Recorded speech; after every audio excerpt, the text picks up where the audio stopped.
C'est l'une des maladies de santé publique en Côte d'Ivoire. Avec un taux de prévalence de 40% chez les adultes de 20 ans à 79 ans, l'hypertension artérielle constitue aujourd'hui 75% des activités de l'Institut de cardiologie d'Abidjan, ICA. Il faut venir à bout de la maladie, d'où la mise en place du programme RTR Africa. Un programme qui vise à dépister plus de 217 300 000 personnes dans 5 régions sanitaires, à savoir le Poro, le Haut-Sassandra, la Marawe, le Bélier et le Tchologo. Il va couvrir une bonne dynamique, n'est-ce pas, au niveau de la Côte d'Ivoire en matière de prise en charge de l'hypertension artérielle. Remarquez que l'approche, elle est d'abord communautaire, avec le dépistage et tout. Ensuite, au niveau des formations sanitaires, où la prise en charge a lieu, notamment, c'est une prise en charge intégrée, bien sûr, avec un focus mis sur la prise en charge de l'hypertension artérielle et des maladies cardiovasculaires. Il y a des ressources qui sont mises à disposition, notamment le matériel pour les formations sanitaires, notamment le matériel de communication, d'IEC et de visibilité, et puis également les outils de gestion, notamment les outils de collecte de données et aussi il y a aussi une phase, n'est-ce pas, pour renforcer les capacités. Le programme entend à travers son plan d'action appuyer 6 hôpitaux régionaux et 11 centres de santé en plateau technique de qualité et en médicaments. Mamadou Samba, directeur général de la santé, a au nom du ministre de la Santé, de l'Hygiène publique et de la couverture maladie universelle témoigné sa gratitude aux responsables du programme HHA pour leur engagement dans la lutte contre l'hypertension artérielle. L'hypertension artérielle est très élevée dans nos pays. 2 adultes sur 3 présentent des cas d'hypertension artérielle. Ce projet aura pour objet essentiel de former le personnel, mais également de dépister précocement ces personnes qui sont atteintes de cette maladie pour pouvoir faire ensuite une prise en charge régulière, optimale et faire aussi un suivi. Démarré au Kenya en 2014, la Côte d'Ivoire est le 6e pays africain à accueillir le programme RTR Africa, un programme qui va durer 2 ans.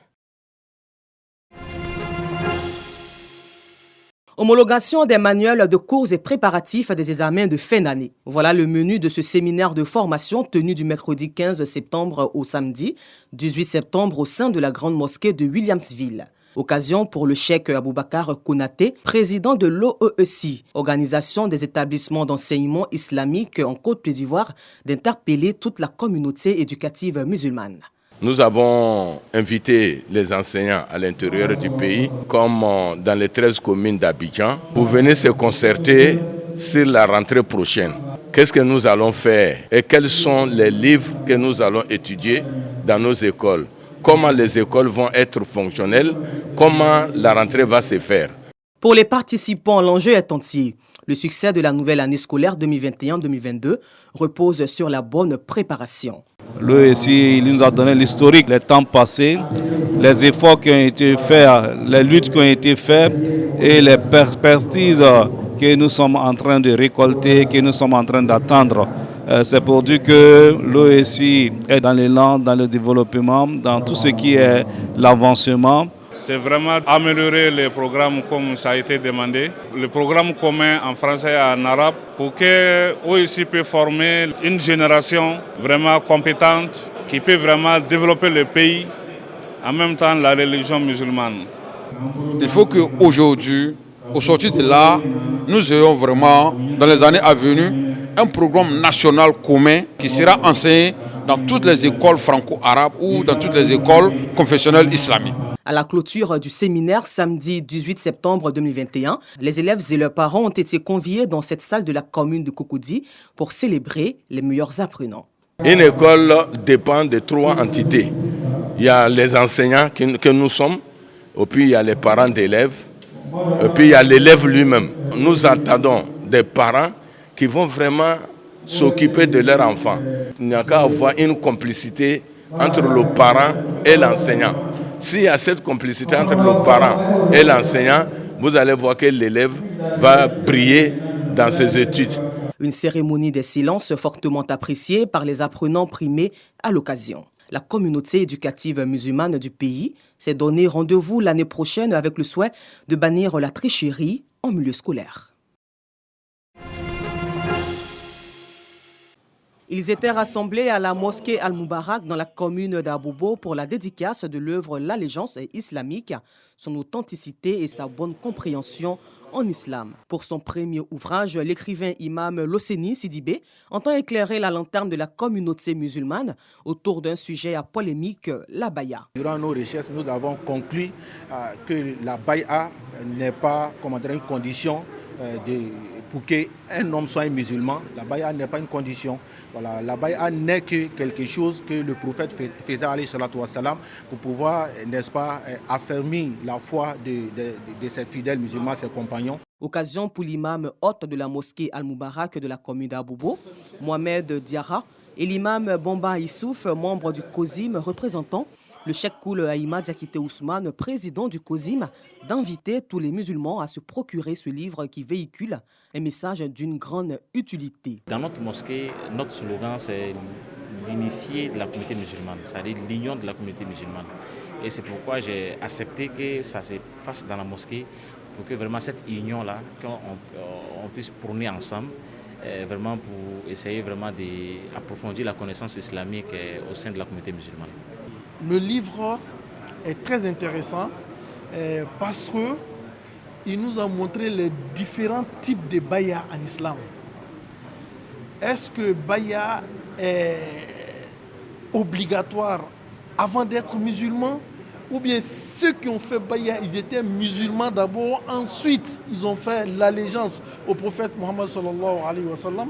Donc il a essayé de traiter toutes ces questions-là dans son livre. Nous appelons tous les imams et tous les prédicateurs à lire ce livre. L'Allégeance islamique ou la baya est composée de 175 pages.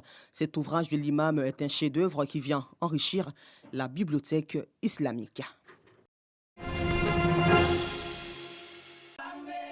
C'est dans la joie et l'allégresse que les populations de Kwadio-Bakro ont célébré la réconciliation.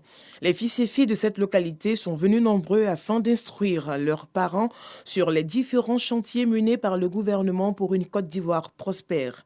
Le tout nouveau président des jeunes et des femmes, Yao Jonas, et les différentes interventions ont demandé aux parents de taire les différentes querelles et de s'inscrire dans le processus de réconciliation mené par le président de la République. Selon Yao Kofi Jonas, c'est en étant soudés entre fils et filles que la localité de Kwadio-Bakro pourra mieux amorcer son développement et bénéficier de plusieurs infrastructures de la part du gouvernement, mais aussi de la part des cadres de Divo. Chers jeunes vaillants de Kwadio-Bakro et de tous les campements environnants, je vous encourage à vous unir. Oui, unissons-nous autour de la bonne initiative.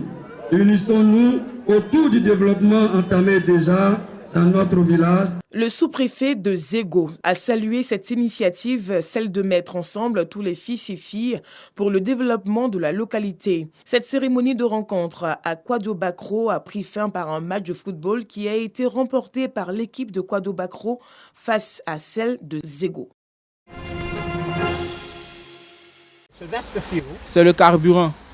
Vous pouvez voir que c'est à la moitié, moins de la moitié maintenant. Donc si je fais plus de 100 000 aujourd'hui, je vais devoir soit recharger la batterie, soit faire le plein. Ce chauffeur de taxi est inquiet. Depuis plusieurs jours, le Royaume-Uni fait face à des pénuries de carburant. Aujourd'hui, je vais devoir travailler de manière très stratégique, ce qui est fou. Pourquoi? Quel genre de pays? Ils pensaient que ce serait Singapour sur la Tamise. Au lieu de cela, c'est le Zimbabwe sur la Tamise. Pour le gouvernement, la pénurie est liée à une demande exceptionnelle. Mais pour Diviesh, aucun doute, c'est la faute du Brexit. C'est évidemment lié à la pandémie aussi. Mais le Brexit a eu un impact important à 100%. Vous ne pouvez pas simplement supprimer la liberté de circulation des travailleurs, faire en sorte que les gens ne se sentent pas les bienvenus et qu'ils partent, puis vous attendre à ce que cela n'ait pas un impact. Des professionnels réclament donc un accès prioritaire aux pompes. L'armée se prépare à livrer du carburant aux stations si nécessaire.